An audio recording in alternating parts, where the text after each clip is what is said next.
Welcome to the Pitch Training Workshop. My name is Juan Guerra, and over the last 6 years, I've been working with startup founders, entrepreneurs, professionals here in Vienna, where I host, moderate startup competitions and events.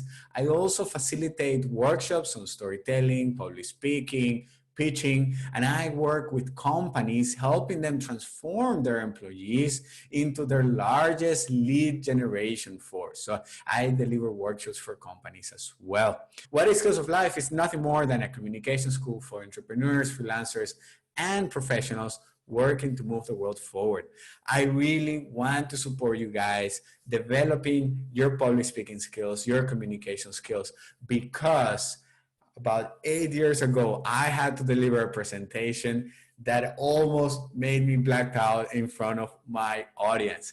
And it has taken a lot of work, but with time, I developed a passion for public speaking. I have seen how it has transformed my life, and it has allowed me to transform the life of over 10,000 people in more than 15 countries over the last couple of years. So I want to support you in your own journey as you make the effort, as you hustle your way to realize your purpose, your business idea. And this is what we're gonna start with today. Today, we're gonna focus on the elevator pitch. Many times when we hear pitching, we think about investor's pitch. And that's fine, that's part of the process. But in order to get to the investor's pitch, you actually go even narrow to something more fundamental. And that is the elevator pitch. Because at the end of the day, 99% of the times, the elevator pitch is the one that you're going to have to deliver. This is the one that is going to get you customers. This is the one that is going to get you employees, partners, media appearances, and so on and so on. The elevator pitch is the first thing that everybody hears when they come across you and your business. So it's really, really important that you're able to manage and to nail that elevator pitch as much as possible by eliminating all that confusion, all that clutter. And this is very, very challenging to do, and soon we'll know why. So today we're going to focus on the very useful and powerful elevator pitch. But there are three main things that I want you to take out of today's workshop. And that is, first of all, we're going to learn how to eliminate all the confusion in your message, because at the end of the day, confused customers, confused listeners can't buy products because they can't take action. They don't know what they should do. They don't fully understand what the product is all about and how it can actually help them, how it can improve their lives. So that's the first thing that we're going to focus on, eliminating confusion. At the same time, from today, I'm going to give you a tool that is going to allow you to win the attention of the audience so that you can actually get your customers to listen to you. You work really hard to get in front of people. You don't get an opportunity all the time. So you want to make sure that you're able to get their attention, and then you eliminate the confusion in your message so that you can persuade them. And that leads to the last step. When you have a clear message, then you're able to position your business and therefore, or your personal brand, and therefore you're able to attract more people to do business with you, because then it is clear for people, and it is easy for people to understand what you do, what should they recommend you for, and more importantly, how you can help them. Feel free at any time. I think this is one of the coolest things when it comes to Zoom, is that just open, in another screen, open a Word document or take some notepad and then write your notes, what I'm saying here.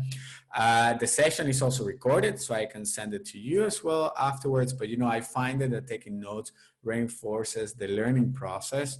Or if you, want to make a screenshot and then you're putting this on your own, note taking and then adding to that, feel free to do so. Okay. One of the things that I've realized with time is that you as an entrepreneur, you as an expert, you as a professional, you have been cursed. you, because you know so much about your product and your service, that you have actually differentiated yourself. You have moved ahead to the point where it is really hard for you to find yourself in that position where you used to be in the beginning, where you didn't know that much about your industry, when you didn't know that much about your product, and so on and so on. So this is actually called the expert's curse, the curse of the expert. And it says that because you know so much about a particular topic, it is really hard for you to then simplify it and communicate it in a way that those that don't know that much are able to understand and follow.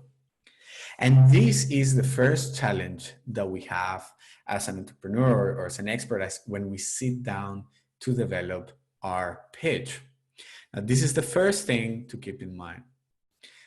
The second thing is actually what Oren Klaff explains in his book called Pitch Anything. And you can find on the top right corner the source of this book if you want to research it, if you want to buy it. I definitely recommend it to you. Oren Klaff is a fundraiser. He's a seller, and he's the guy that people call when they wanted to raise money to build an airport. They hire him. Hey, we need $1 billion. He goes out there, he pitches the project, he gets the money, he gets a commission, and that's it. And he wrote a book called Pitch Anything. And as he was writing this book, he met this cognitive psychologist who he was trying to understand how is it that when he pitches his project, people react in different ways. And what she told him is, look, I see that you understand how to build a persuasive message, but what you don't understand is how the brain works. And this is what he explains to us. So remember, we already have the curse of the expert, that it is making it really challenging for us when we sit down to develop our pitch. On the other side, and the other side is what Oren Klaff explains, and it is this. When you sit down to put together all that information, you're using a part of your brain called the neocortex. And this is a part of the brain responsible for all the data and facts and all this complicated information. The problem is that your listener, your customer, is actually not listening to you with the neocortex. They are actually listening to you with what Oren calls in the book the crocodile brain. This is the primitive brain, the oldest part of the brain, responsible for the flight or fight response. So as you start pitching your business and telling them about all this technical stuff and all this complicated data, your person is just deciding, should I listen to you? Should I just take out my phone? Should I go on Instagram? Should I just open YouTube? Should I run away? Should I stay or should I go? And so the first thing that we need to keep in mind is that in our message, in our pitch, then we need to convince the crocodile brain to stay and actually listen to us. Auden explains that the first thing that we need to do is target the crocodile brain. If you manage to convince the crocodile brain that it should stay and pay attention to you, if you manage to make it curious enough to stay, then now you're going to move up to the middle brain. And the middle brain is responsible for assessing or evaluating if you have enough experience to be talking about the topic that you are talking about. Are you capable enough? Do you have enough background? Do you have enough knowledge? In other words, do you have the authority? Are you an expert in this topic? And remember, all you need to do, or all you need to be, is actually just know more than the person that you're talking with to be able to position yourself, but also your background, your information, all that, your experience. So the middle brain is going to evaluate if you are actually capable enough to be talking about what you're telling me. If you prove yourself to the person, if you prove yourself and show that you have enough knowledge, that you have the authority, that you have the resources to collect that experience, then now the person sees that they're curious, they're interested, they know that you're a person that they can trust and listen from. And now finally, they'll be using the neocortex, and now it's when you can deliver all these complicated, all this fact-driven information. Great. So this is the big overview. So on the one side, we have the expert curse. On the other side, we're using the neocortex when we're developing our pitch. So no wonder it is so hard for us to really come up with a pitch that people can connect with.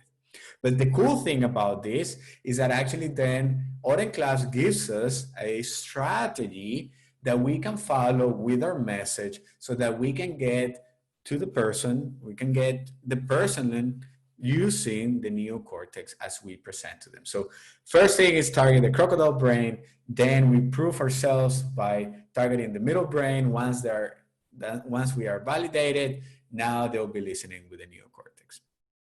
Cool. Great, Juan. So how do we create interest, right? I mean, that's great, but if we can get the crocodile brain to listen to us, that's it. Now, keep in mind that not everybody's going to be your customer. Yeah, not everybody's going to be within your target audience. So the majority of the people actually, it doesn't matter what you say, whether timing or it's just they don't have this problem or they don't have this challenge, they're not going to connect with what you're saying. At the same time, you have three types of customers. You have the customer that knows he has a problem and knows how to solve it. They have the problem that knows that he has a problem, but is not clear on how to solve it.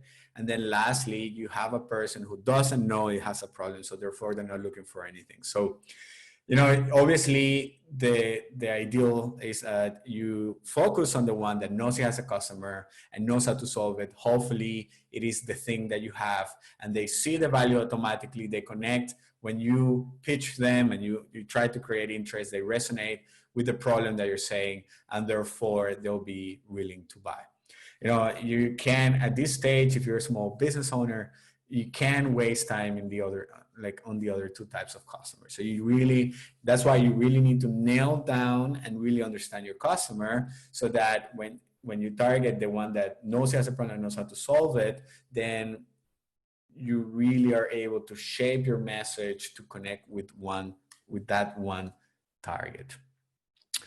But yeah, how do we create interest, right? So, you know, nowadays in this world where every business is fighting for attention, already 2 years ago, research showed that a goldfish had an attention span longer than that of a human, and that's just 8 seconds. So, you know, normally you're going for actually like 3 seconds. That's as much time as you have to get somebody's interest in what you have to say. So how can we actually do that? Well, there is a very useful tool developed by Derek Halpern, at least I know it from him, from Social Triggers. And this is what he calls the information gap. Now, this is not new. Once you understand how this works, you start seeing it in many, many more places that you get bombarded by. And what it says is that in order to get the interest or the attention of somebody, what you need to do is create an information gap between what that person knows and what you know. It is when you create a gap of information between what the person knows and what you know that now they want to listen to you in order to close that gap. What does that mean? Well, you know, for example, you're going through YouTube and you're scrolling and you're reading the titles, and then you find this title that is super interesting that you just have to click because you need to prove that this is right or not, or you need to get to an answer. So like that clickbait kind of thing, right? Well, what that title did is that it created a gap, an information gap between what you know and what they know. And so in order for you to solve that gap now, you need to open that video. And so if they continue to build up on that information gap, then you gotta keep on watching until you're able to answer. Now, this is obviously a fine line, because if they push it too far, then you're like, ah, screw it, these people are not talking about anything, and then you just leave. Or if it is too far away and not related to you, you just simply don't click on the video. Yeah. See, this comes again, you need to understand your ideal customer in order to be able to shape that information gap in a way that makes sense to them. So something like an aspiration that they may have, you know, some kind of information. But the best thing is to look into what kind of expectations or assumptions or beliefs your customer has, and then you're able to tackle those or present a different perspective by challenging those assumptions or information that they may have. Yeah? And then this is a bit of gonna rock their foundation, because it's gonna go against what they know. And I want to use the example actually of something that I heard a while back in one of my meetups. And it was this guy. He comes on stage. He was going to pitch and practice. And he comes on the stage, and I signal to him, hey, it's time to go for it. And he's standing there in front of us, and he says, hello, everybody. My name is Michael, and I shoot people for a living. And people love it. They love it so much that they call me over and over and over to come and shoot them. They actually pay me for it. And they even tell their friends about how good I am at shooting them, and they recommend me. Hello, everybody. My name is Michael, and I am a photographer. Everybody was like, wow, that's just so amazing, because what he did is it's so obvious. You know, we all know what are the professions out there. And so when somebody says, I shoot people for a living, it automatically clashes with us, because we look into our memory bank, and we cannot connect with that profession. How is that possible? That's illegal. You can't be shooting people for a living. Is this guy an assassin? Like, you wouldn't say that out loud. So the whole time we're just listening, trying to answer that information gap. And you know, at the end of the day, it doesn't matter, because the moment we're wondering, hey, what's that? What he just say? Is that true? The moment we're wondering, we are listening. That's what matters. So now we got to pay attention and close that information gap. So what can you use? Well, you can use a statement like that is going to resonate with your audience.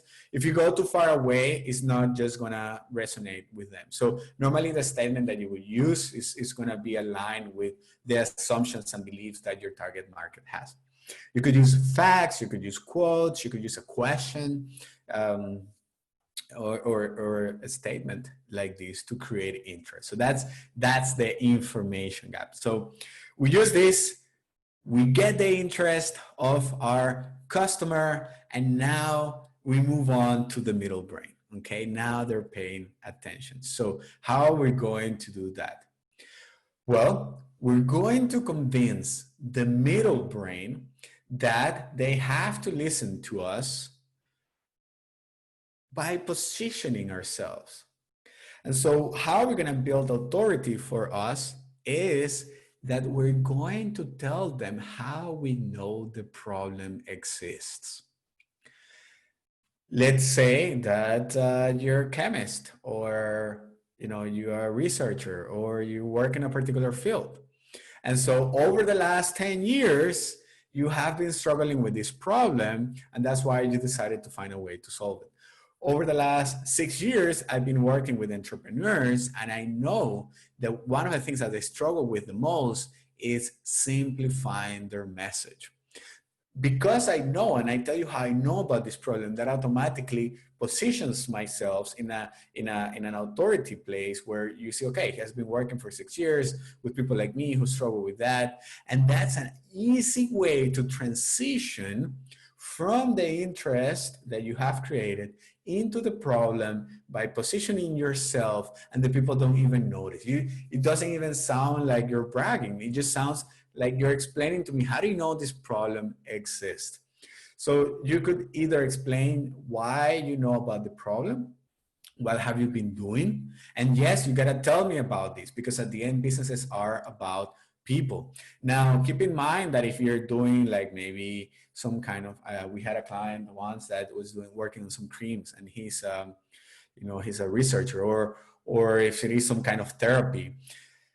If you're not a doctor, for example, if you're not a certified person that can validate that this works, then you need to bring that in as well to fully position yourself so that you get the authority that you need. So, in my case, I'm on the stage, I'm presenting, I'm doing public speaking, I'm pitching my business, I coach people. So I have the experience and the background to position myself. But if I'll be telling you like, no, for the last 5 years, I've been struggling with back pain, and so I developed this harness, what you're going to be wondering, well, what kind of doctors did you work with? Because I'm not a doctor. So keep that in mind as you position yourself. But just the main thing is either tell us how do you know about the problem, so your background, and how do you figure this out, or something that you believe in.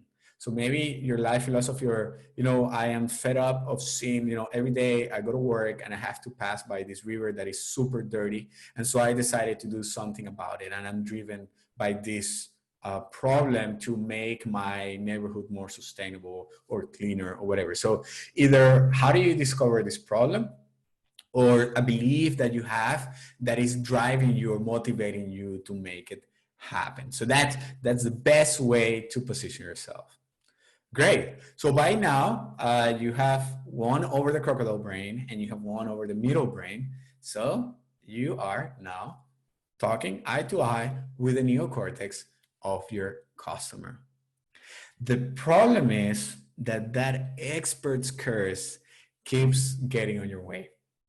And because you think that, okay, I have to put together this pitch, you envision your business and it's all these complex, like different areas, departments, all this information, and you sit down and you try to package everything together into like 1 minute or 30 seconds or 5 minutes. That is extremely hard. So what I'm going to share with you is actually an amazing tool that I learned from a friend of mine called Lior Shoham. He's a communications consultant based out of Tel Aviv. And it's simply called PSI. And what I love about it is that this tool forces you to, instead of trying to pack everything into your pitch, it just wipes the table clean and then forces you to start from zero. But instead of thinking about everything, it forces you to think about 3 main things. PSI. So what do you think they stand for? Let's see in the chat. PSI. What do you think they stand for? I'm going to check in the chat. Let's see. Where is my chat?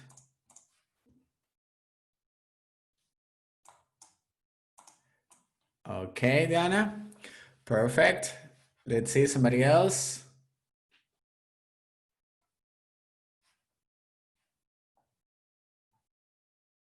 Idea. Okay.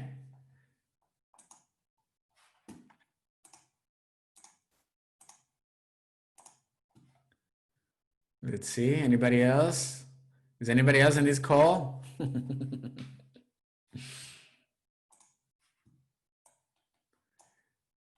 So come on, we are just 5 people. Let's try it out. What do you think the P is for? Diana says pitch, idea. So PSI, problem. That's right. Pressure unit. Well, you would think so. PSI, definitely. It is related to pressure. But in the context of communication, and particularly in this tool and how it's going to help you develop a pitch that it's simple, clear, and connects with your audience, is a follow. The P stands for problem. The S stands for solution, which means that the I stands for, this is actually the most tricky one, because so many times I hear entrepreneurs present their pitch and they tell us what the problem is and they tell us how they solve it, what is the solution.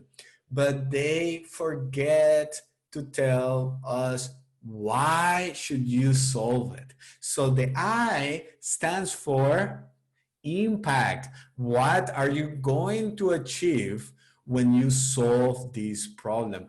And this is essential when you're trying to persuade somebody, because if you can show them the benefits of how their life is going to be better once the problem is solved, then there is no need for them to take action. And I know it sounds logical that they know the problem they have and they know how to solve it, but they're not going to automatically envision how their life is going to be better because they have never lived their lives without the problem.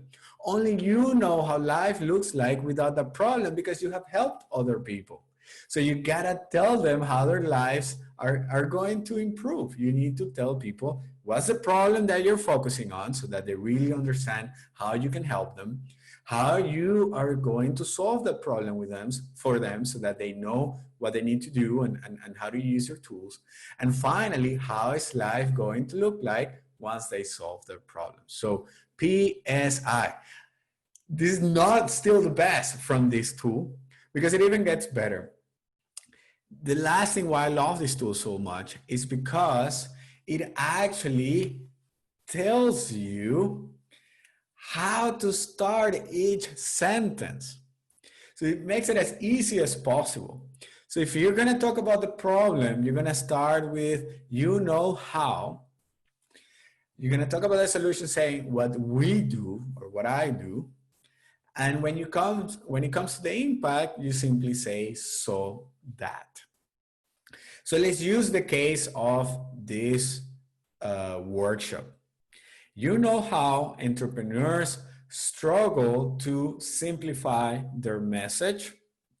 What I do is deliver a 1-hour workshop where I guide them through the process to create a simple, easy to follow pitch so that they can persuade more people to buy from them.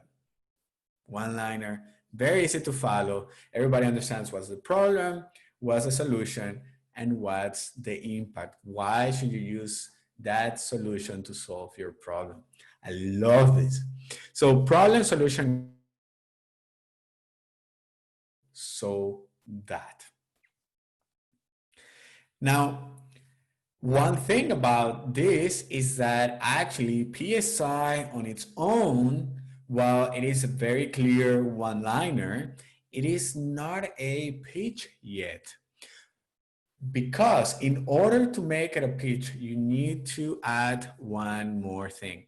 What do you think that is? Come on, share it now in the chat function. What do you think is missing from PSI? Why do you think this is not a pitch yet? Let's see. So problem, solution, impact. We know the problem, we know the solution, and we know why should we solve it. What are we missing that stops this from being a pitch? What you want. Yes, exactly. We are missing the call to action. So PSI, what is missing is that at the end, you don't ask for anything. You're not pushing that person to act because yes, they know the problem, they know the solution, they know how their life's going to be better. If you tell them this, it's like, ah, cool. So you have to make sure that in order to turn this into a pitch, you need to push them. You need a call to action at the end. So if we bring everything together, it's going to look something like this. First, we're going to create interest so that we target the crocodile brain.